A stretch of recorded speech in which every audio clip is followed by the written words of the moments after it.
He dreamt an old dream of 3 knights in white cloaks, and a tower long fallen, and Lyanna in her bed of blood.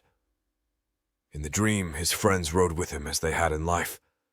Proud Martyn Cassel, Jory's father, faithful Theo Wull, Ethan Glover, who had been Brandon's squire, Ser Mark Ryswell, soft of speech and gentle of heart, the Crannog man, Howland Reed, Lord Dustin on his great red stallion.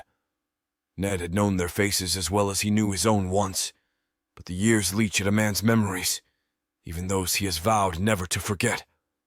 In the dream they were only shadows, gray wraiths on horses made of mist. They were 7 facing 3, in the dream as it had been in life, yet these were no ordinary 3. They waited before the round tower, the Red Mountains of Dorne at their backs, their white cloaks blowing in the wind. And these were no shadows. Their faces burned clear, even now. Sir Arthur Dayne, the Sword of the Morning, had a sad smile on his lips. The hilt of the great sword Dawn poked up over his right shoulder. Ser Oswell Whent was on one knee, sharpening his blade with a whetstone. Across his white enameled helm, the black bat of his house spread its wings. Between them stood fierce old Ser Gerold Hightower, the White Bull, Lord Commander of the Kingsguard. "I looked for you on the Trident," Ned said to them. "We were not there," Ser Gerold answered. "Woe to the usurper if we had been," said Ser Oswell.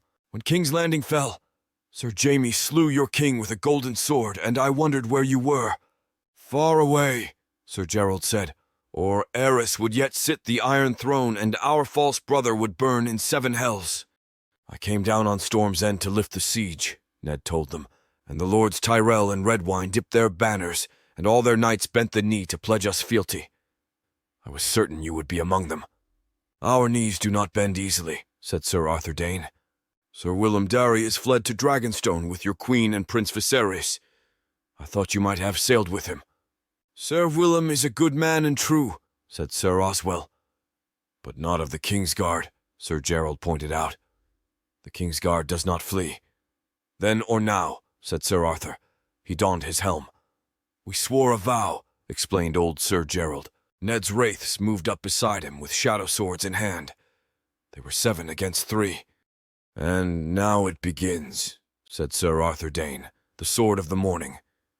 He unsheathed Dawn and held it with both hands. The blade was pale as milk glass, alive with light. "No," Ned said with sadness in his voice. "Now it ends."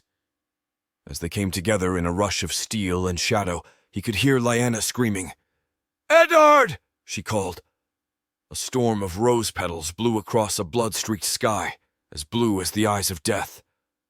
"Lord Eddard!" Lyanna called again. "I promise," he whispered. "Lya, I promise!" "Lord Eddard," a man echoed from the dark.